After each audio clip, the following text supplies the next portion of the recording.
Study 24/7। तो friends, आज के इस वीडियो में बात करते हैं अपने 31वें लेसन प्लान के बारे में, जो हमारे सामाजिक विषय उप विषय इतिहास से संबंधित है। और आज हमारा प्रकरण है हुमायूं।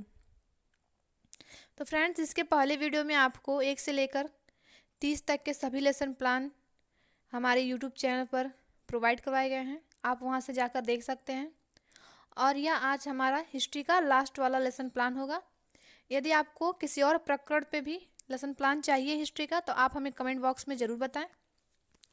तो फ्रेंड्स, आइए वीडियो शुरू करते हैं। अपने लेसन प्लान को कैसे बनाएंगे देखते हैं। तो सबसे पहले आप पाठ योजना लिखेंगे। पाठ योजना में आप अपने अकॉर्डिंग नंबर डालेंगे। तो हमारा 31 है, तो हम लोग 31 लिखेंगे। फिर आपका आएगा विद्यालय का नाम। विद्यालय का नाम मैंने आपको बताया है, जहाँ आपकी टीचिंग लगी होगी उस विद्यालय के नाम आपको लिखना होगा।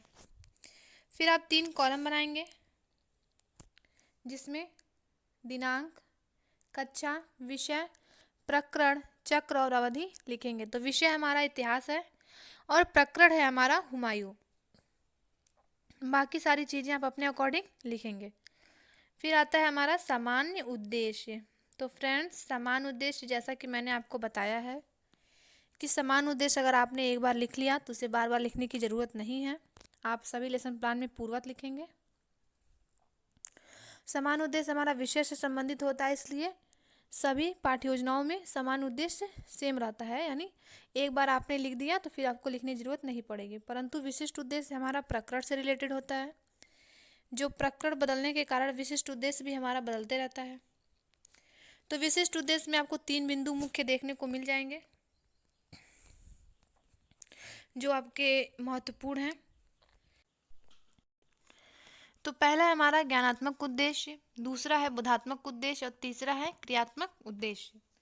ज्ञानात्मक उद्देश्य में छात्रों को क्या ज्ञान होगा, इसके बारे में लिखा जाता है। बोधात्मक उद्देश्य में छात्र क्या समझेंगे, उनको क्या बोध होगा, इसके बारे में लिखा जाता है। और क्रियात्मक उद्देश्य में छात्र को जानने समझने के बाद जो छात्र द्वारा क्रिया की जाती है उसे क्रियात्मक उद्देश्य में लिखा जाता है। ठीक है फ्रेंड्स, तो ज्ञानात्मक उद्देश्य का पहला बिंदु देख लीजिए आप। छात्र हुमायूं के बारे में जान सकेंगे। दूसरा, विद्यार्थी हुमायूं व शेर शाह सूरी के युद्धों के बारे में जानेंगे। अब आता है हमारा बोधात्मक उद्देश्य। बोधात्मक उद्देश्य का पहला बिंदु है विद्यार्थी हुमायूं व शेर शाह के बीच के संबंधों को समझ सकेंगे। अब हमारा क्रियात्मक उद्देश्य। क्रियात्मक उद्देश्य में लिखेंगे आप छात्र हुमायूं के विषय में व्याख्या कर सकेंगे। अब आता है हमारा सहायक सामग्री। सहायक सामग्री में देखिए यहाँ पे क्या उपयोग किया गया है। तो यहाँ पर सहायक सामग्री के रूप में हुमायूं के मकबरे की तस्वीर ली गई है, जिसका शॉर्ट वीडियो हमारे यूट्यूब चैनल पे है, आप जाके वहाँ पर देख सकते हैं। हुमायूं के मकबरे की तस्वीर चार्ट पे बनाया हुआ है, वैसा ही आपको चार्ट पे बनाना है। और जब कक्षा में आप पढ़ाने जाएंगे तो उसे साथ में लेके जाना है, वो सहायक सामग्री में आपको लिखना होता है। फिर हमारा पूर्व ज्ञान। पूर्व ज्ञान से आप छात्रों की जो है मानसिक स्थिति का पता लगाते हैं कि उनका आकलन करते हैं। विद्यार्थी मुगल वंश व बाबर के विषय में सामान्य जानकारी रखते हैं। अब आता है हमारा प्रस्तावना प्रश्न। प्रस्तावना प्रश्न आपको दूसरे पेज से शुरू करना होगा, नए पेज से। तो पाठ योजना की जो शुरुआत होती है वो प्रस्तावना प्रश्न से ही होती है। तो प्रस्तावना प्रश्न के लिए आपको 3 कॉलम बनाने होंगे, जिसमें पहला क्रम संख्या, दूसरा छात्र अध्यापिका क्रिया, यदि छात्र है तो छात्र अध्यापक क्रिया, और तीसरा है छात्र क्रिया। तो प्रस्तावना प्रश्न का पहला प्रश्न है दिल्ली सल्तनत के बाद किस वंश की नींव पड़ी। तो किस वंश की नींव पड़ी थी, मुगल वंश की नींव पड़ी थी। फ्रेंड्स, मैंने आपको बताया है कि जब भी आप प्रस्तावना प्रश्न बनाएंगे तो एक सीक्वेंस में होना चाहिए, अर्थात जो आपका उत्तर होगा वह दूसरे प्रश्न में आपके आने चाहिए। जैसे यहाँ पर ये देखिए, ये मुगल वंश आपका उत्तर है, तो दूसरे प्रश्न में मुगल वंश का संस्थापक कौन था। तो यहाँ पर देखिए उत्तर है बाबर। अब देखिए बाबर से ही प्रश्न आपको बनाने हैं। तो यह देखिए आपका बाबर के बाद मुगल वंश का राजा कौन बना, तो हुमायूं। अब आपको हुमायूं से प्रश्न बनाने हैं। तो हुमायूं के बारे में आप क्या जानते हैं। तो ये छात्रों के लिए क्या है, समस्यात्मक प्रश्न है, जिसका स्पष्टीकरण आपको देना है। फिर आता है हमारा उद्देश्य कथन। उद्देश्य कथन करके आप छात्रों की जो है रुचि बढ़ाते हैं पढ़ने के लिए। उद्देश्य कथन में आपको लिखना होगा, उद्देश्य कथन में लिखना होगा आपको, बच्चों आज हम लोग हुमायूं के बारे में पढ़ेंगे। अब आप लिखेंगे प्रस्तुतिकरण। यदि आप एक ही अनुवृत्ति में इसको विभक्त करते हैं तो आपको लिखने की ज़रूरत नहीं है, या आप लिख सकते हैं यहाँ पर पठन पाठन की दृष्टि से पाठ को एक अनुवृत्ति में विभक्त किया गया है। अगर दो अनुवृत्ति में विभक्त किया गया है तो आप लिखेंगे पठन पाठन की सुविधा की दृष्टि से पाठ को दो अनुवृत्तियों में विभक्त करके पढ़ाया गया है।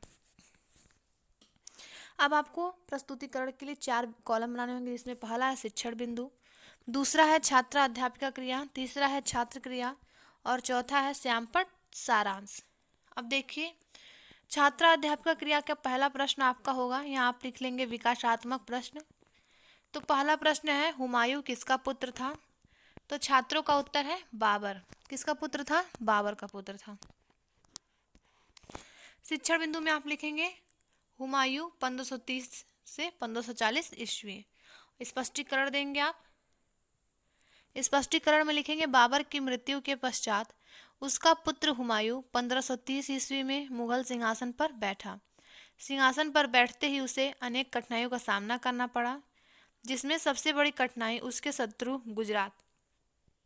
आगे बढ़ने से पहले एक बार देख लीजिए, आप छात्र क्रिया में ठीक स्पष्टीकरण के सामने लिखेंगे बच्चे ध्यानपूर्वक सुन रहे हैं। जहाँ भी आप स्पष्टीकरण देंगे ठीक सामने आपको यही लिखना होगा, बच्चे ध्यानपूर्वक सुन रहे हैं, बच्चे ध्यानपूर्वक सुन रहे हैं, समझ रहे हैं, यह सारी चीज़ें। और फिर यह चीज़ें आपको किस पे लिखनी है? श्यामपट्ट सारांश में लिख देनी है।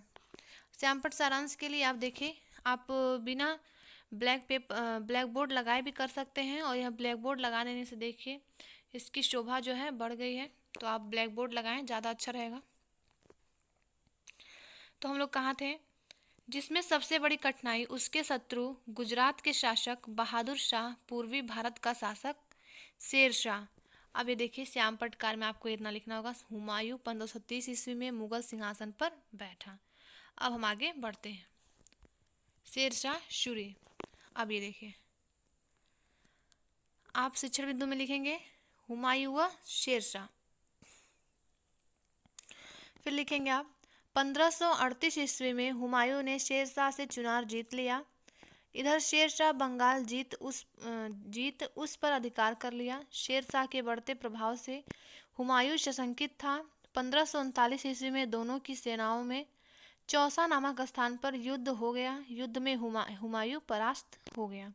चौसा के युद्ध देखिए कब हुआ था, ये आपके प्रश्नों में परीक्षाओं में पूछा जाता है। तो 1539 ईस्वी में हुआ। किसके किसके बीच में? शेर शाह और हुमायूं के बीच में। ये आपके एग्ज़ाम जो होते हैं उसमें पूछा जाता है। ये देखिए श्यामपट्ट कार में आप लिखेंगे चुनार का युद्ध 1538 में, चौसा का युद्ध 1539 ईस्वी में हुआ।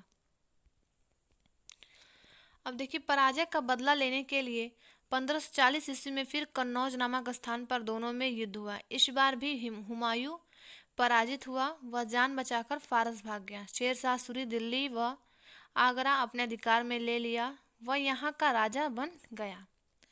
अब स्पष्टीकरण देने के ठीक बाद आपको बोध प्रश्न पूछने होते हैं, तो बोध प्रश्न की संख्या आप 2 से 3, 3 से 4 रख सकते हैं, अपने अकॉर्डिंग आप रखेंगे।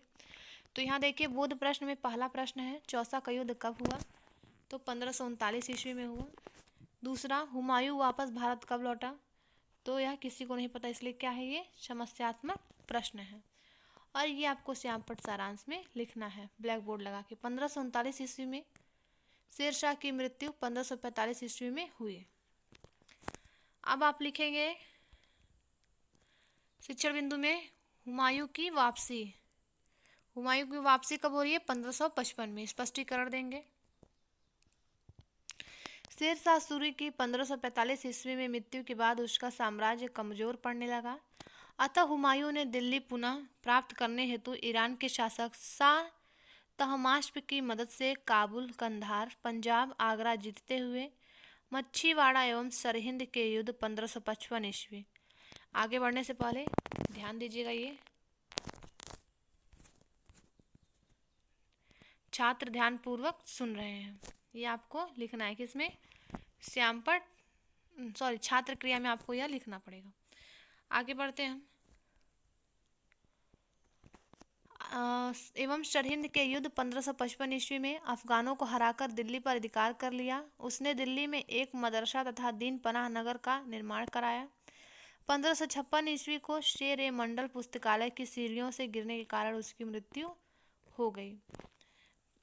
देखिए हुमायूं को है जो है ये इसकी मृत्यु कैसे हुई थी? शेर मंडल पुस्तकालय की सीढ़ियों से गिरने के कारण। कहा जाता है कि हुमायूं जब से गद्दी पर बैठा तब से ही लड़खड़ा रहा था और लड़खड़ाते सीढ़ियों से गिरकर उसकी मृत्यु हो गई। कब हुई थी? 1556 ईस्वी में। और उनसे कौन सा पुस्तकालय था? शेर मंडल। आप यह सारी चीज़ें श्यामपट्ट कार्य में लिखेंगे। 1556 ईस्वी में शेर मंडल पुस्तकालय की सीढ़ियों से गिरकर हुमायूं की मृत्यु हो गई। अब आपका आता है निरीक्षण कार्य। निरीक्षण कार्य में आपको वही लिखना है जो सभी में लिखते हैं। छात्राध्यापिका छात्र को श्यामपट्ट सारांश लिखने को कहेंगी तथा घूम घूम कर स्वयं कक्षा का निरीक्षण करेंगी। अब आता है हमारा पुनरावृत्ति प्रश्न। पुनरावृत्ति प्रश्न मतलब आप प्रकरण से रिलेटेड कोई भी प्रश्न रख सकते हैं, परंतु वह प्रश्न रिपीटेटिव ना हो और ना ही प्रकरण से अलग हो, यूनिक होना चाहिए। तो पुनरावृत्ति प्रश्न का पहला प्रश्न है, चौसा का युद्ध किनके बीच हुआ? हुमायूं व शेरशाह सूरी। कन्नौज का युद्ध कब हुआ? दूसरा प्रश्न है। तो उत्तर है 1540 ईस्वी। हुमायूं किस युद्ध के द्वारा भारत में वापस आए? तीसरा प्रश्न, सरहिंद का युद्ध 1555 में। चौथा प्रश्न है, हुमायूं को दिल्ली पुनः प्राप्त कराने में कहाँ के शासक ने मदद की? तो कहाँ के शासक ने मदद की थी? ईरान के शासक ने।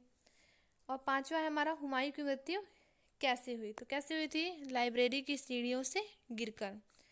फिर आ जाता है हमारा गृह कार्य। तो देखिए गृह कार्य में विद्यार्थी हुमायूं व शेरशाह के बीच हुए युद्धों की सूची बनाकर ले आएंगे। ठीक है। अब हमारा आता है सुझाव या समीक्षा। उसको हेडिंग डाल के आप छोड़ देंगे, वहाँ पर आपके अध्यापक द्वारा टिप्पणी की जाएगी। तो फ्रेंड्स वीडियो अच्छा लगे तो लाइक करें, शेयर करें एंड चैनल को सब्सक्राइब करें।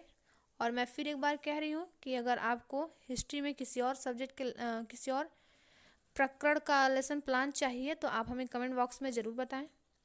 और यह हमारा हिस्ट्री का लास्ट लेसन प्लान था। अब इसके बाद आपके लिए सिविक्स का लेसन प्लान आएगा, तो हमारे चैनल पे आप उसका वीडियो जाकर देख सकते हैं। लिंक हम डिस्क्रिप्शन बॉक्स में शेयर कर देंगे सिविक्स लेसन प्लान का, आप लोग वहाँ से देख लीजिएगा। थैंक यू फ्रेंड्स, मिलते हैं नेक्स्ट वीडियो में।